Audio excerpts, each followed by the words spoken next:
துக்கம் சந்தோஷமாய் மாறும்படி ஆண்டவர் அற்புதம் செய்தார். வியாதிகளை குணமாக்கி கற்பத்தின் கனியை கொடுத்து அவருடைய துக்கங்களை மாற்றி மகளை செய்கிற ஒரு ஆண்டவர். அந்த இயேசு கிறிஸ்து தான் இன்றைக்கு உங்கள் துக்கத்தை மாற்ற உங்கள் வீட்டுக்குள்ளே பிரசன்னமாகி இருக்கிறார். ஏதோ ஒரு துக்கத்தோடு நீங்கள் இருக்கலாம். நீங்கள் கிறிஸ்தவராக இருக்கலாம், கிறிஸ்தவர் அல்லாதவராக இருக்கலாம். இயேசு எந்த வித்தியாசமும் பார்க்கிற தேவன் அல்ல. அவர் ஒரு மதத்திற்குரிய கடவுளும் அல்ல. அவர் உலகத்தின் இரட்சகர், எல்லாருக்கும் உரிய ஆண்டவர் என்பதாகத்தான் வேதத்திலே வாசிக்கிறோம்.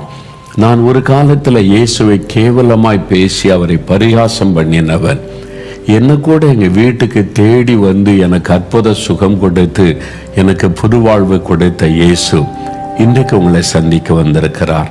வேத புஸ்தகத்தில் இயேசு செய்த அநேக அற்புதங்கள் எழுதப்பட்டிருக்கிறாரு. அவர் உலகத்தில் உலாவின நாட்களில் அநேக அவரை தேடி வந்தாங்க. இயேசு அற்புதம் செய்கிறார் என்று, இயேசுவே தாவீதின் குமாரனே இறங்கும் என்று சொல்லி இயேசுவிடத்தில் வந்து கூப்பிட்டு வேண்டுதல் செய்தாங்க. குருடர்களுக்கு இயேசு பார்வை கொடுத்தார். குஷ்டரோக நோயினால் பாதிக்கப்பட்டவங்களுக்கு அற்புத சுகம் கொடுத்தார். பிசாசினால் பாதிக்கப்பட்டவங்களுக்கு விடுதலை கொடுத்தார். இப்படி பலவிதமாய் கண்ணீரோட இயேசுவை தேடி வந்த மக்களுக்கெல்லாம் அற்புதம் செய்து அவர்களை மகிழ பண்ணினார். அது மாத்திரல்ல, சிலர் இயேசுவை பற்றி அறியாமல் இருந்தாங்க, தெரியாமல் இருந்தாங்க. ஆனால் இயேசு அவர்களை தேடி போனார். இயேசுவே அவர்களை தேடி போய் அவருடைய வேதனையில் இருக்கிற அவங்களுக்கு அற்புதம் செய்து அவர்களை மகிழ பண்ணினார். அப்படிப்பட்ட பல அற்புதங்கள் வேதத்தில் எழுதப்பட்டு இருக்கிறது. பாருங்க, யோவான் எழுதின சுவிசேஷம் 5ஆம் அதிகாரத்தில் பைபிளில் ஒரு சம்பவம் எழுதப்பட்டிருக்கிறது. இயேசு எருசலேமுக்கு தன்னுடைய சீஷரோடு கூட போனார். அது ஒரு பண்டிகை நாட்கள். அப்போ தேவாலயத்தில் தான் எல்லாருமே கூடியிருப்பார்கள்.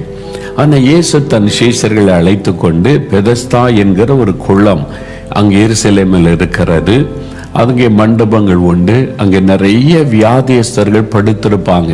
சுகத்துக்காக ஏங்கி கொண்டு கடவுள் நம்மை சுகமாக்குவார் என்று சொல்லி நிறைய வியாதியஸ்தர்கள், நடக்க முடியாதவங்க, கண் தெரியாதவங்க, பலன் இழந்து போனவங்க, இது மாதிரி நிறைய பேர் படுத்திருப்பாங்க. அதிலே ஒரு மனிதன் இருந்தான். அவன் 38 வருஷம் வியாதி கொண்டிருந்தான். 38 வருஷம், யோசித்து பாருங்களேன். அவனுடைய நோய் வந்து 38 வருஷம் ஆகிவிட்டது. படுத்த படுக்கையில் இருக்கிறான். அந்த மனிதனை தேடி இயேசு போகிறார். நீ சுகமாக வேண்டும் என்று விரும்புகிறாயா என்று கேட்டார். 38 வருஷம் படுக்கையில் அப்படியே படுத்திருந்த ஒரு மனிதன் இயேசு கேட்கிறார், சுகமாக வேண்டும் என்று விரும்புகிறாயா என்பதாய் கேட்டார். இன்றைக்கு அவனை கேட்டு அவனுக்கு அற்புத சுகம் கொடுத்தார். அவனுடைய வியாதி படுக்கையை மாற்றி அவனுக்கு நல்ல சுகம் கொடுத்து அவனை எழும்பி நடக்க பண்ணி அவனுடைய வாழ்க்கையை தலைகளாய் மாற்றி விட்டார். 38 வருஷ துக்கம் சந்தோஷமாய் மாறும்படிக்கு இயேசு செய்தார். இந்த அற்புதம் தான் இங்கு எழுதப்பட்டிருக்கிறது. இயேசு கிறிஸ்து நேற்றும் இன்றும் என்றும் மாறாதவர். அப்ப இன்றைக்கும் இயேசு மாறாதவர், இன்றைக்கும் அற்புதம் செய்கிறவர். இந்த இயேசு கிறிஸ்து தான் இன்றைக்கு உங்களை தேடி வந்திருக்கிறார், உங்க வீட்டுக்குள்ள வந்திருக்கிறார். என் மகனே, நீ சுகமாக விரும்புகிறாயா? என் மகளே, நீ சுகமாக விரும்புகிறாயா என்று உங்களை பார்த்து ஆண்டவர் கேட்கிறார். நீ விடுதலை பெற விரும்புகிறாயா? உன்னுடைய வாழ்க்கையில நீ இந்த துக்கத்திலிருந்து விடுதலை பெற்றுக்கொள்ள விரும்புகிறாயா? இந்த பிசாசின் கட்டிலிருந்து விடுதலை பெற விரும்புகிறாயா என்று இயேசு உங்களை பார்த்து கேட்கிறார். நீங்க விரும்பினாதான் அவர் அற்புதம் செய்வார். அப்போ நீங்க விரும்பி, எனக்கு இந்த விடுதலை வேணும், எனக்கு இந்த சுகம் வேண்டும், எனக்கு ஒரு அற்புதம் நீங்க செய்யணும்னு விரும்பி கேட்டால் இயேசு உங்களுக்கு அற்புதம் செய்வார். பாத்தீங்களா, உங்களுக்கு ஒருவேளை பாவத்துல நீங்க கஷ்டப்பட்டு கொண்டிருந்த குடிப்பழக்கத்தை விடவும் முடியல, இது என்ன பாதிக்குது, என் குடும்பத்துக்குள்ள சமாதானம் எல்லாம் போய்விட்டது, கலங்குறீங்களா? யாரோ ஒருவருக்கு பாவத்துல இந்த விடுதலை தேவை.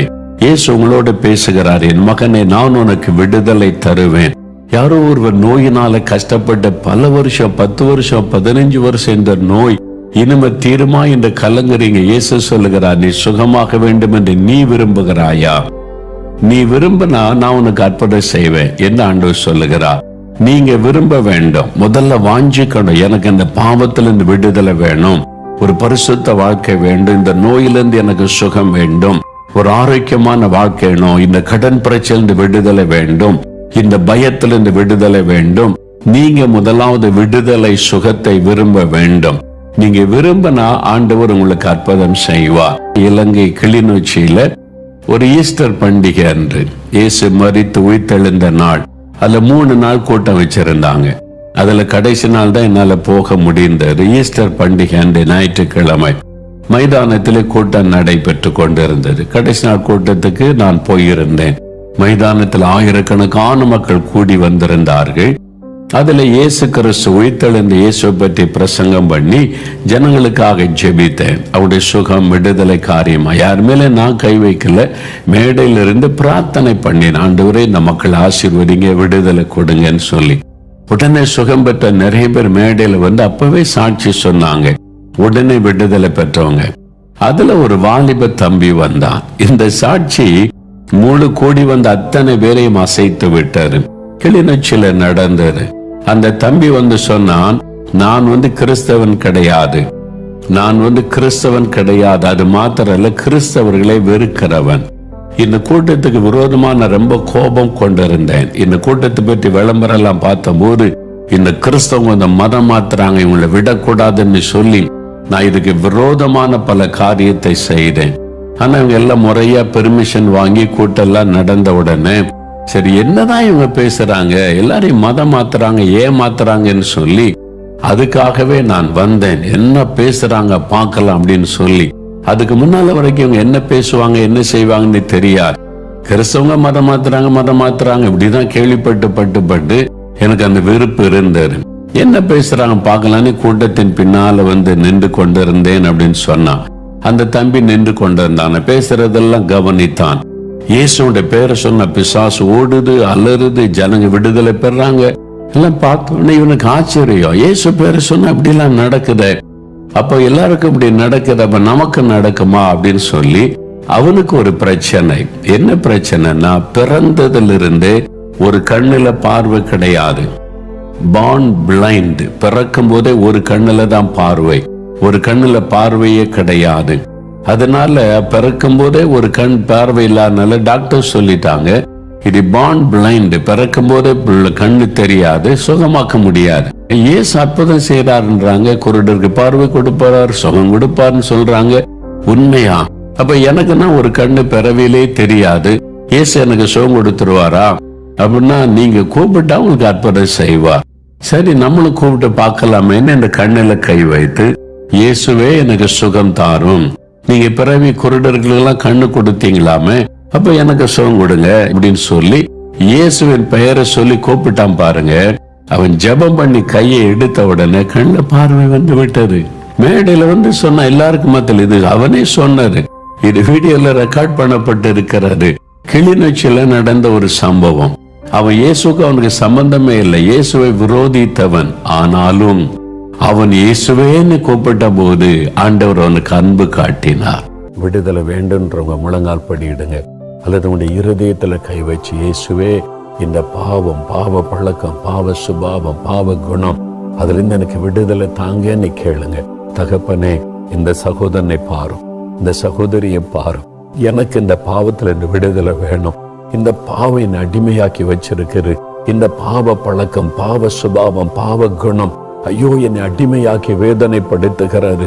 இயேசுவே விடுதலை தாரும், இந்த பாவத்தின் வல்லமையிலிருந்து விடுதலை ஆக்கும், என் பாவ குணத்தை மாற்றும், எனக்கு ஒரு விடுதலையும் பரிசுத்தமும் வரட்டும் என்று யார் யார் இப்பொழுது ஜெபிக்கிறார்களோ ஒவ்வொரு சகோதரனுக்காக சகோதரிக்காக ஜெபிக்கிறேன். இந்த வாலிப தம்பிக்காக, வாலிப மகளுக்காக ஜெபிக்கிறேன். இயேசு கிறிஸ்துவின் ரத்தம் சகல பாவங்களை நீக்கி சுத்திகரிக்கும் என்ற வார்த்தையின்படி உம்முடைய ரத்தத்தின் வல்லமை அவர்களுக்குள் இறங்கட்டும், ஒரு சுத்திகரிப்பு உண்டாகட்டும். இயேசு கிறிஸ்து விடுதலையாக்கினால் மெய்யாகவே விடுதலை ஆவீர்கள் என்ற வார்த்தையின்படி இன்றைக்கு இயேசு கிறிஸ்துவின் நாமத்தில் விடுதலை உண்டாகட்டும். அந்த பாவ கட்டுகள் அறுக்கப்படட்டும் இயேசுவின் நாமத்தில். அந்த பாவ சுபாவங்கள் மாறட்டும் இயேசுவின் நாமத்தில். ஒரு பரிசுத்தம் தெய்வீக சுபாவம் அவர்களுக்குள்ளே வரட்டும். அந்த பாவத்தை கொண்டு வருகிற பொல்லாத ஆவிகளை இயேசுவின் நாமத்தில் நான் கடிந்து கொள்கிறேன். அந்த அசுத்த சிந்தனைகளையும் அசுத்தமான பாவத்தை கொண்டு வருகிற அசுத்த ஆவிகளை இயேசுவின் நாமத்தில் நான் கடிந்து கொள்கிறேன். விடுதலை உண்டாகட்டும், நல்ல ஒரு மாற்றம் உண்டாகட்டும். இன்று முதல் ஒரு பரிசுத்த சிந்தையும் பரிசுத்த எண்ணமும் அவளுக்குள்ளே வரட்டும். ஆண்டவரே, உம்முடைய பிள்ளைகள் பாவத்தை அறிக்கையிட்டு செய்துட்டாங்க. என்னென்ன ஆசீர்வாதத்துக்கு இந்த பாவம் தடையா இருந்ததோ அந்த தடையெல்லாம் விலகட்டும். அவளுக்கு நல்ல சுகத்தை கொடும். அவளுடைய படிப்பில் ஆசீர்வதித்த உயர்த்தும், காரியங்களை வாய்க்க பண்ணும். அவளுக்கு வெற்றிகளை கொடுத்த ஆசீர்வதியும். அவளை துக்கப்படுத்துகிற போராட்டங்கள் நீங்கி வெற்றியும் ஆசீர்வாதம் உண்டாகட்டும். இன்றைக்கே ஒரு அற்புதத்தை கண்டு மகிழட்டும். இயேசு கிறிஸ்துவின் நாமத்தில் ஜெபிக்கிறோம் பிதாவே. ஆமேன், ஆமேன்.